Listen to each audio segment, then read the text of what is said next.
Assalamualaikum and very good mornings. Okay, let's continue our discussion on the 8.1 types of the respiratory systems. Okay, let's go to the learning standard for today. Okay, number one, identify respiratory structures in amphibians and also humans. So we already discussed the respiratory structures of the fish and also insect. For today, we are going to discuss these two respiratory structures. Okay, then number two, describe the adaptation of the respiratory structures and their functions for gases exchange. Yeah? In animals and also humans. Okay, so now let's go to the frog respiratory structures and its adaptation.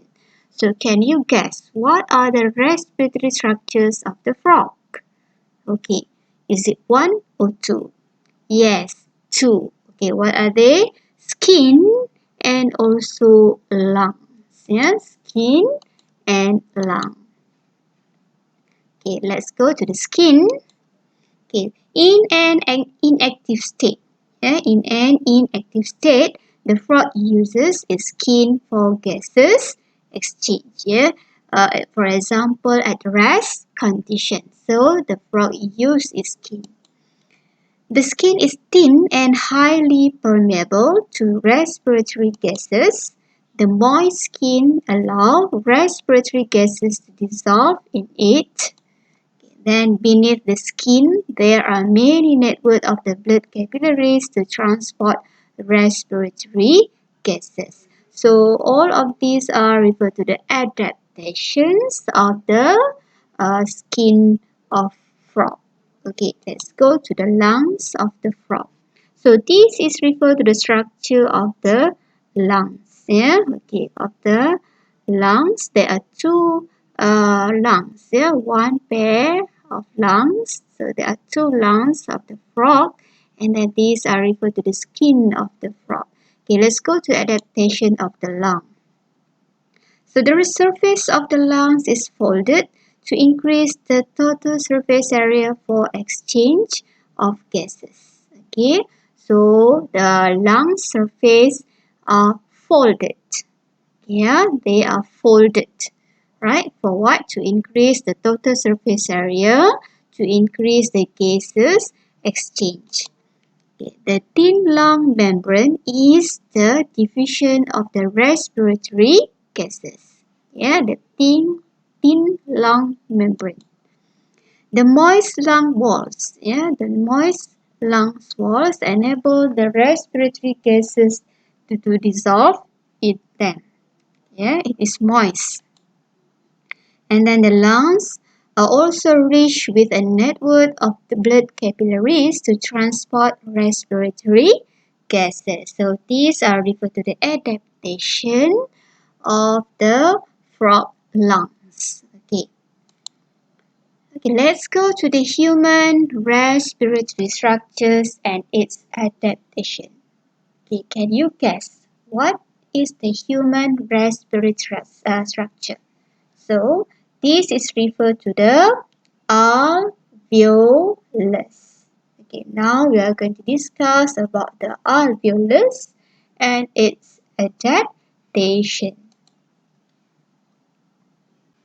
As you can see in the diagram here, okay, we can see that the alveolus is surrounded by a network of the blood capillaries.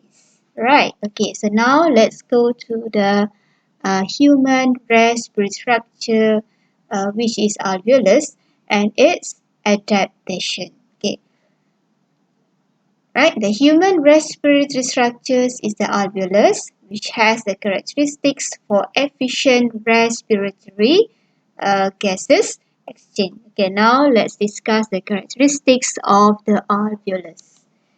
First, a large number of the alveoli provides a large total surface area for the diffusion of the respiratory gases. Okay, we can see here there are a lot of the alveoli. Yeah, a lot of the alveoli in the lungs. Okay, what is the purpose?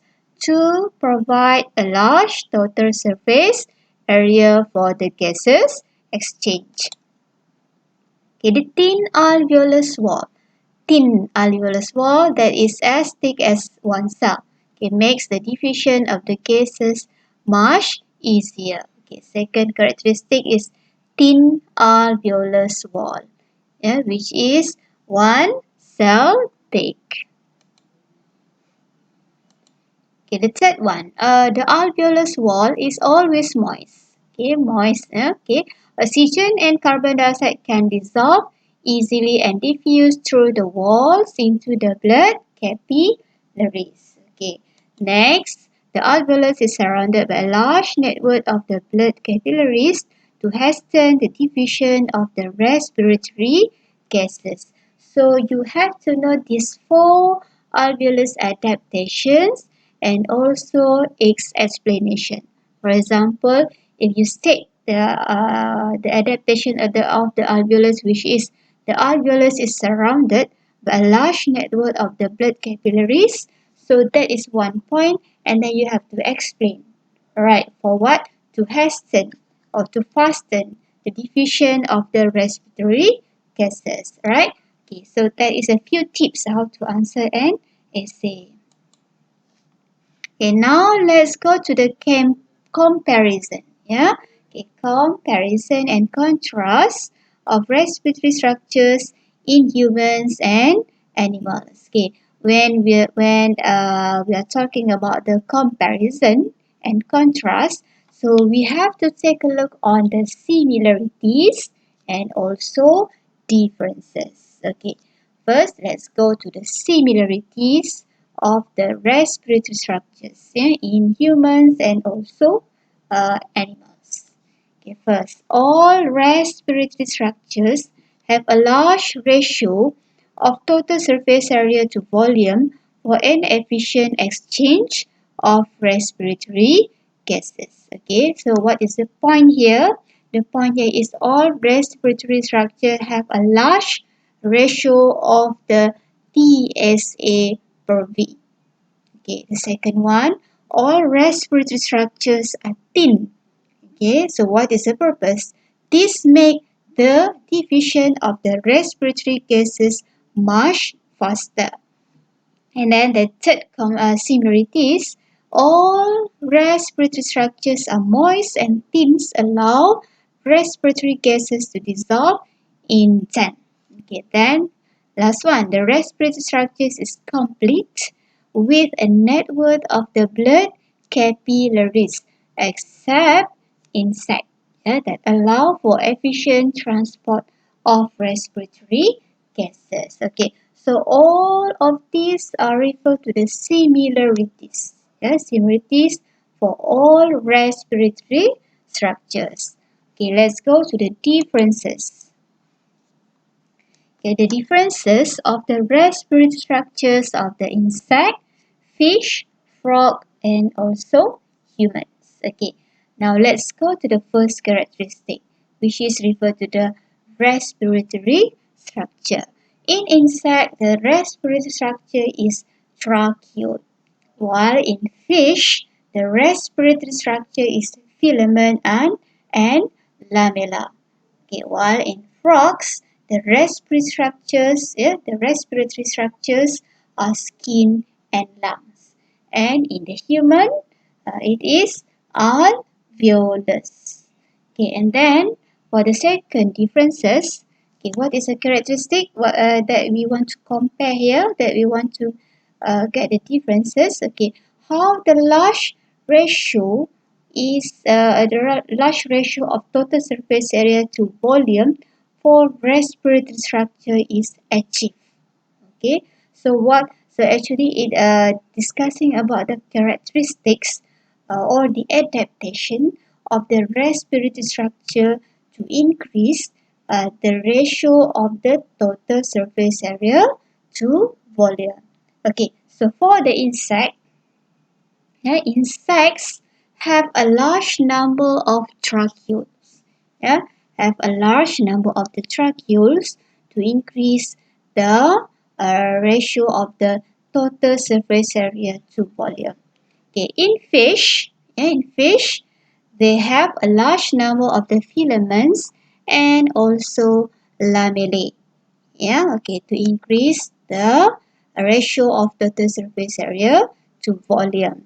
And in frogs, they have the surface, yeah, of the lung which is folded. Yeah, okay, the lung surface is folded, and overall the skin surface. Yeah, overall the skin surface. Okay, they have a skin surface that increase the total surface area to volume. Okay, in humans, yeah, for the alveolus, yeah, alveolus, what is the characteristic of the alveolus that increase the total surface area to volume, which is by having a large number of the alveoli, yeah, in the lungs. Yeah, large number of the alveoli in the lungs will increase total surface area to the volume, yeah, to increase the rate of the gases exchange, whereby the gases exchange can be carried out efficiently. Okay, so that's all for the comparison and contrast between the respiratory structures of the human and also animals. Okay, so I think that's all for today. So I want you to take a look all again about the respiratory systems of the animals and also human. Okay, so I think that's all. If you have any question, okay, do not hesitate to ask me. Alright. Okay, so stay safe, everyone. Thank you.